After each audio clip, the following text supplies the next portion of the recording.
अब सबसे बड़ी समस्या हमारे सामने ये बनी रही, कोई किसी को भगवान बता रहा है, कोई श्री राम को भगवान बताता है, कोई विष्णु जी को, कोई शंकर जी को, कोई ब्रह्मा जी को ही सर्व सृष्टि रचनहार बताता है, कोई शक्ति यानी दुर्गा जी को, और कोई एक ब्रह्म को पूर्ण परमात्मा मानकर उसकी साधना करके स्थिर है, निश्चिंत है। उसके बाद फिर मोक्ष मार्ग क्या है, मोक्ष का साधन क्या है, वो भी कोई कुछ बता रहा है, कोई कुछ बता रहा है, कोई कोई मंत्र देता है, कोई कोई मंत्र देता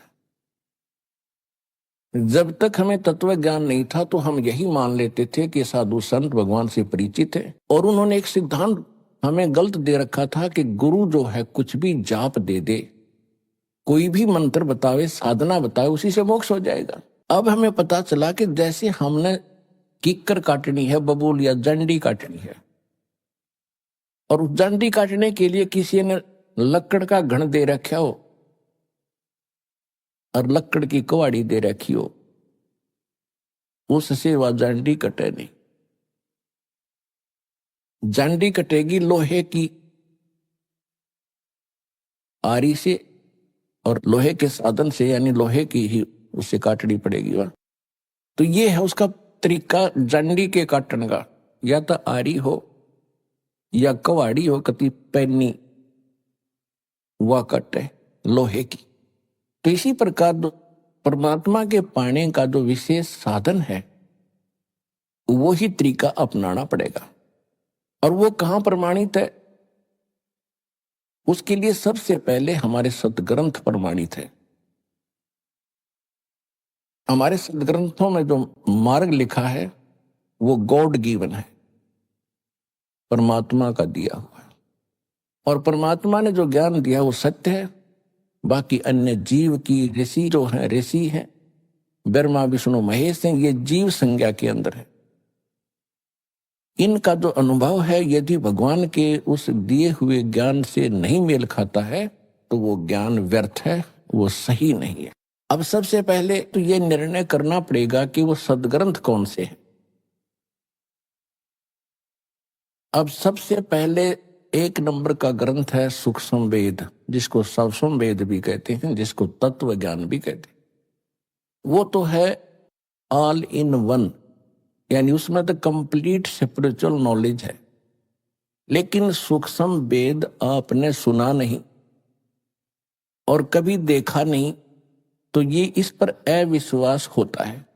इसलिए हमने सबसे पहले उन सदग्रंथों से ही प्रमाणित करना पड़ता है जिनको आप आज तक सत्य मानते रहे। सूक्ष्म वेद के बाद हैं 4 वेद, यजुर्वेद, ऋग्वेद, सामवेद और अथर्ववेद। इन्हीं 4 वेदों का निष्कर्ष श्रीमद् भगवत गीता, ये है गॉड गिवन स्पिरिचुअल नॉलेज।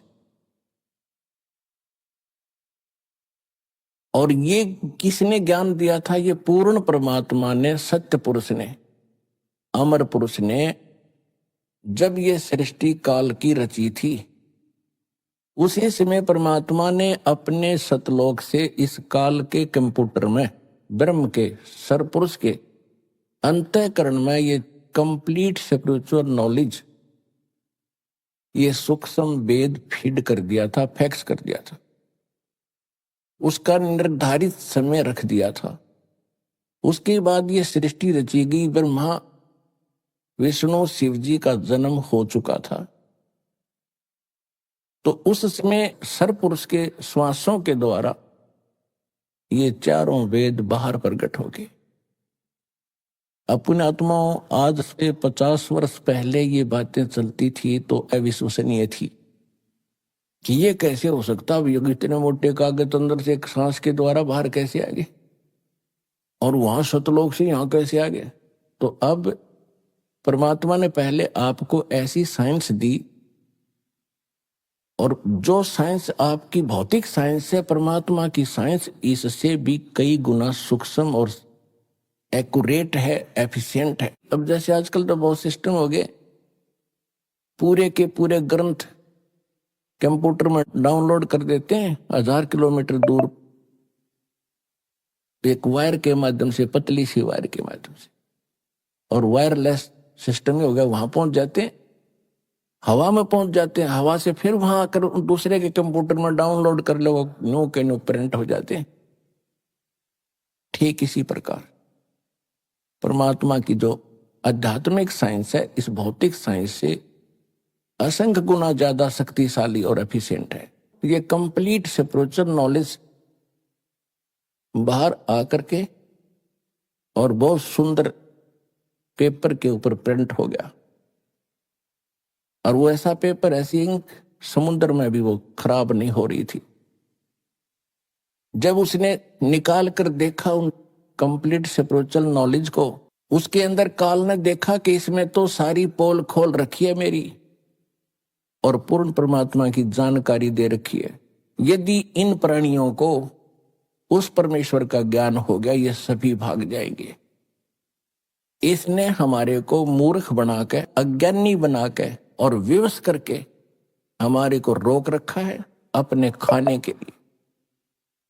पुण्यात्माओं, आपको अध्यात्म मार्ग का कैक है भी पता नहीं पूरे विश्व को। या तो परमात्मा को मालूम है, या उसके बाद उनसे परिचित उन महापुरुषों को ज्ञान था, उन्होंने अपनी अमृतवाणी में लिखा भी, लेकिन उनकी भी हमने बात मानी नहीं। लेकिन वो अपना अनुभव लिखवा गए, एफिडेविट देकर चले गए कि जो परमात्मा 600 वर्ष पहले आकर ज्ञान दिया करते थे वो सत्य है। उन्होंने भगवान को आंखों देखा था, उनसे ज्ञान प्राप्त हुआ, वही ज्ञान उन्होंने अपनी अमृतवाणी में लिखा। इसलिए आपको ये यकीन नहीं हो रहा कि खाता कैसे है। अब जैसे आप सारे जीवन में जो भी खट्टा मीठा और जो भी ये शराब, तम्बाकू, भुक्की, सिगरेट पीते हो, इनका एक अलग से अंश अंतःकरण, सूक्ष्म शरीर है अंदर हमारे एक, जिसके ऊपर ये ऊपर कवर है स्थूल शरीर, इसके नीचे सूक्ष्म शरीर है। उस सूक्ष्म शरीर के अंदर ये लिप्त हो जाती है वासना, और ये शरीर मृत्यु के उपरांत यहीं रह जाता है। ये जीव उस सूक्ष्म शरीर युक्त ऐसे स्थान पर जाता है जहां इसने एक व्यवस्था कर रखी है, जिसको तपतशिला बोलते हैं। वहां जाकर गिरता है, और उसके अंदर से वो वासना गंध निकालने के लिए ऐसा सिस्टम बना रखा है कि वो बहुत हीट है उस तपतशिला के अंदर, और ये प्राणी वहां पर ऐसे चटक मटक करता जैसे खील भूनते हैं, और इसके अंदर से वो गंध निकलता रहता है, पटक पटक होकर ये बेहोश हो जाता है। और जिसके अंदर ज्यादा वासनाएं होती हैं, ज्यादा जिसने शराब पी रखी, तंबाकू पी रखा हो, या और बकवाद कर रखी है, तो वो ज्यादा समय तक तपतशिला पर दुख पाते हैं, उसमें ज्यादा मटेरियल होता है काल का।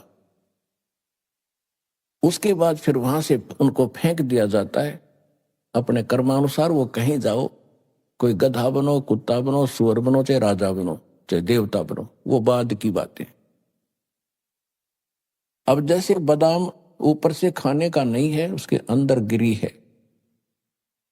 जिसने कभी सिस्टम देखा ना हो तो कोई कहे ये बादाम है, बहुत अच्छा है, तो अनजान व्यक्ति ये सोचेगा ये तो दांत भी ना गढ़ते, इसने खावा कैसे। उसके फोड़ने के बाद पता चलता उसके अंदर खाने की वस्तु कोई और है। ठीक इसी प्रकार इस काल ने आप जी को यहां धोखा देकर रुका हुआ है। जैसे कसाई बकरे पालता है, परमात्मा ने आकर अपनी प्यारी आत्मा धर्मदास जी को बताया, और वही ज्ञान अन्य महापुरुषों को दिया और गरीबदास जी को बताया कि जैसे कसाई बकरे पालता है, उनके लिए सब सुविधा देता है, उनके लिए एक चरागाह बनाता है, शेड डालता है, झोंपड़ी, चारों तरफ हिंसक प्राणियों से, पशुओं से बचाने के लिए बाड़ करता है, अंदर ही तालाब बनाता है, और 2-3 पाली रख देता है उनको संभालने के लिए। तो वो नर्मदा छोड़ देता है, वो बच्चे पैदा करते हैं, उनमें कितनी ममता जितनी आप और हम की अपने परिवार के अंदर है। और उनमें आपस में भी कोई बकरा बकरी किसी के बच्चे को कोई सिर मार देता है तो फिर उसके साथ लड़ने मरने को तैयार हो जाते हैं। यानी उस बच्चे के माता पिता कि तुमने मेरे बच्चे को क्यों मारा। तो वही वृत्ति जो हमारे अंदर है वही पशु बने हैं, उनमें जोंकी तो वही है। आपस में हम लड़ते रहते हैं और हम सभी आहार काल के हैं। तो दूसरे समय वो बकरे सोचते हैं कि हमारा मालिक कितना रहम है, इसके अंदर कितना दयालु है और कितना मेहरबान है, हमारे लिए कितनी सुविधा दे रखी है। और उस समय वो भूल जाते हैं जब उनको उस श्याम को कान पकड़ पकड़ कर ले जाता है। उस समय वो नहीं देखता किसका बेटा है, कौन किसकी बेटी है, कौन किसकी मार, कौन किसका बाप है। एक तरफ से मोटे मोटे छांट के और कड़च करवा देता।